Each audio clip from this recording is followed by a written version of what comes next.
Hey Stampin' friends, welcome to the Joy Stamp with Rachel. I'm Rachel Kuhn and today is my March scrapped episode for you guys. And this month our focus is on using a paper pumpkin kit to create a scrapbook page. So either using the paper products from it, the stamp set, the ink from it, whatever you want that comes already in the kit to create a beautiful page.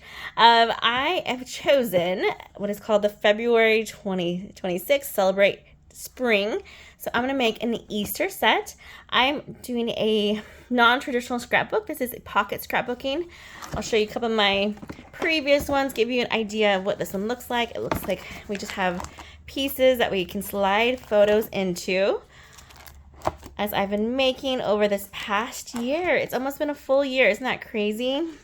So lots of fun pages I've made so far. You can look at my past scrapped episodes to see more of things that I've created, and also to be sure to look at all of my friends. It's myself and 3 other friends that we make monthly videos to share scrapbooking ideas with you. Excuse me. All right. So this is, let me show you the paper pumpkin kit and what it's supposed to look like, or the original design for this past month. So you open it up and you'll see the instructions. Well, it tells us how to use those items. And let me show you each of our cards. We have this cute Happy Easter one, that little cute bunny, and that beautiful wreath. And then we have, and you're gonna make 3 of each.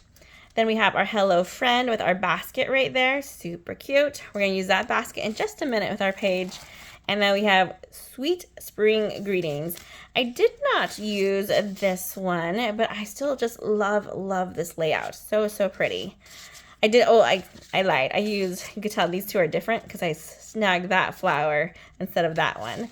And then it comes with envelopes, of course, as well. So let me close that up and let me show you what we're gonna make today. Oh, and then I have 2 alternatives. So since I used some of the pieces in my scrapbook page, I was able to have some extra card bases, and then I just went really simple with it.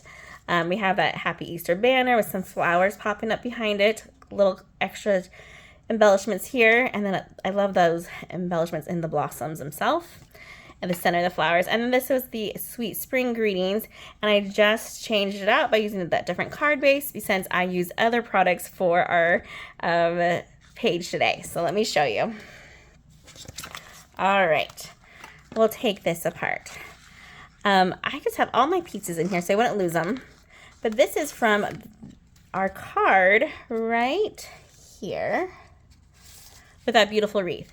But I'm going to turn my wreath and I'm going to have it going this way, and then I'm going to put a photo right here because I want this to be a loose banner right now because I don't have my photo ready, but eventually I will have a cute little photo of some Easter fun right here.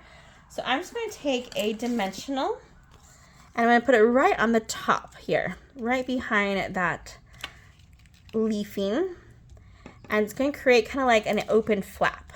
So it's going to keep it in place where I want it to be, but then allow me to add things later. And then we're going to just use that oval as our guide, that circle one there, the circle oval, yes. And now it's just attached at one spot, so I'm not going to lose it. And I could just slide a photo in there, and then if I want to secure it down later and pop it up, I can. For now, we're just going to slide it back in to our spot right here. It's a little bit smaller, so if you wanted to, it's a 4 by 5 and a quarter versus a 4 by 6. So if you wanted to, you can add something else to the backing. I kind of like that, just clear space right now. And then when I figure out what I'm doing on the back, I might have that as my backing.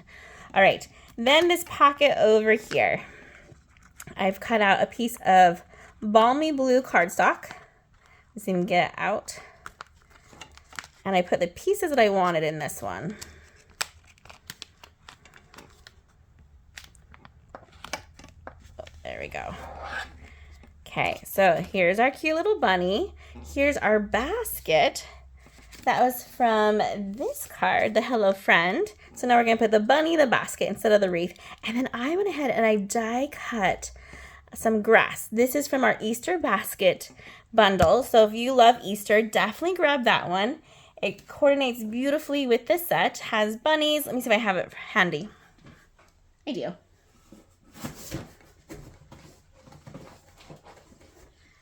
This is the set I'm using for my card of the month club. So if you, well, my kit of the month. This is the Easter basket. So look at this bunny. Doesn't he look like they're cousins, or he looks so similar? Probably the same artist that drew this.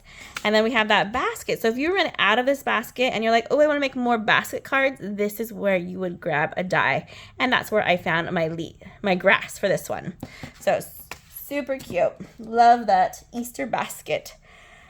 But we're going to create some background stamping first. So before we get that bunny all ready, let me grab it.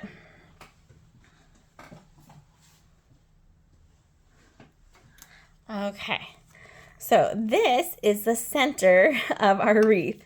It used to be right about, let's see, there we go. It looks like it fits like a puzzle into this wreath part. And then it had these extra dies for our flowers right here. Well, we're going to use this to create a type of masking. I'm going to grab my awesome post-it notes. There we go.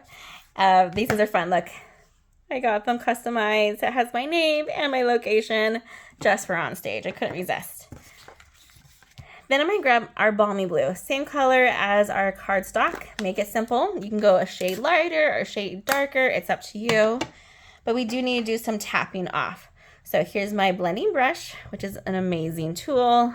This is the mini one. We have 2 sizes. And I'm going to do a little tap off. Oh, I'm not getting hardly anything, so I'll do a little heavier. And then hold it still. And then circular motions. And keep it there. If you're worried about it moving, be sure to use maybe a post-it note to secure it. I'm going to hold this pretty firmly, so I'm not too worried. There we go. A little bit darker that time.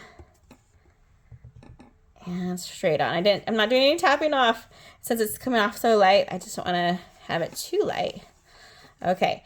The downside is that you got to make sure you are in love with it before you lift it up, because you can line it back up. It just takes time.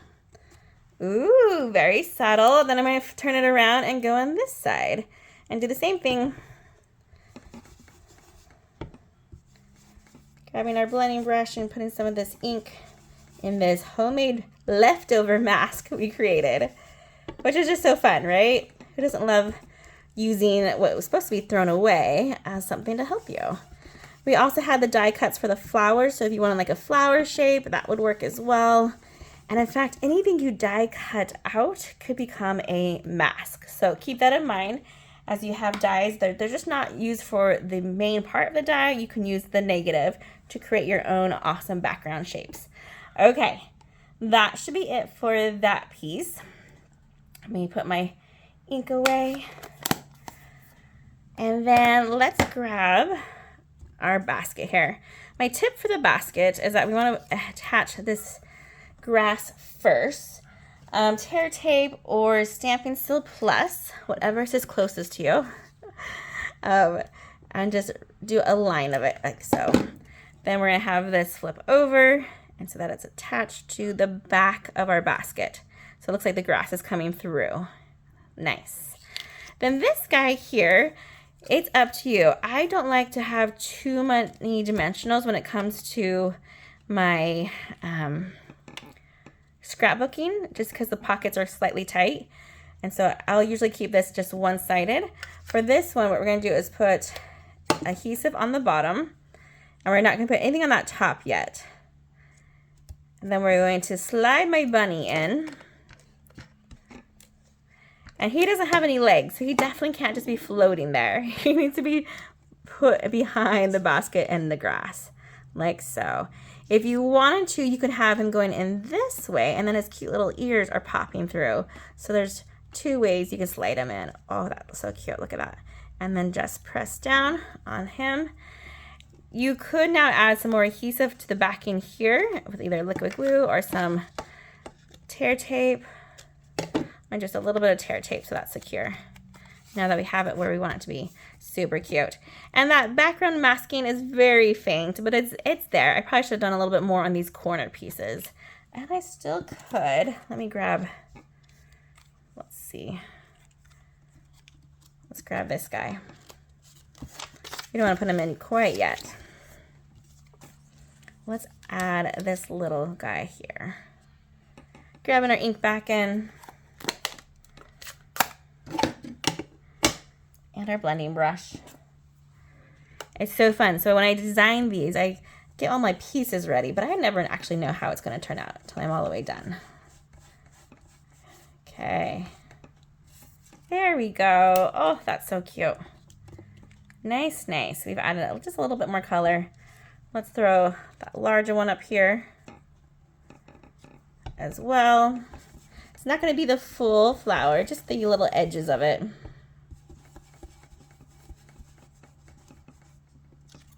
Nice. Oh, I love it. So cute. All right. That bunny guy is ready to go. And we can slide him into his pocket. And then my last one is a 3x4 with a lemon lolly. Boom. Super cute. And this one, I'm going to keep it really simple for right now. And I'm actually going to grab some liquid glue. And you'll notice our stems are going two different ways. So for when I do this one, I want to make sure that this guy is on the top and this guy is on the bottom. We're creating our own little oval here. You see how my stems are coming towards each other? So a little bit of liquid glue. And this will be another piece where I will just add a photo later, or maybe I'll add my journaling right here and tell you what's going on in our photo above. Maybe what year it was, fun details like that. Super, super cute. Simple, right? There was an embellishment that came with this kit, so if you wanted to, you could add just a couple of little things on our flowers. Nothing too crazy because we don't want to take up the space that we have. Nice. We'll slide this one carefully in to that 3x4 spot. And this is now ready to create a beautiful scrapbooking page with, using our February's Paper Pumpkin kit. Paper Pumpkin is great. It's a subscription that you can join by the 10th of the month, which we're almost there. So if you want this month's, you need to hop on it by tomorrow. Oh my goodness. So this next month, be sure to look at my blog to see what's coming up. They give you kind of like a sneak peek, but they never give you the full-on project. So you just have to trust that you're going to love their products. And let's say if you got a Paper Pumpkin kit and you don't open up, you open up just to see what's inside and you're like, oh, this isn't my style. You can send it back. So don't worry, it's order free. And when you subscribe, you have a chance to skip months, or you can even double up on months. It is a great, great kit. They're starting in 2 days. Once you order them, it can start earning rewards for you as well as soon as we get to March 11th. So next month's Paper Pumpkin subscribers will get rewards towards their products to order for the coming month. So great way to grab some awesome things and make a cute cards and then use the extras or steal from it and make some great scrapbooking pages. I hope you guys have enjoyed this scrap for the month of March, and happy stamping, everyone. Goodbye.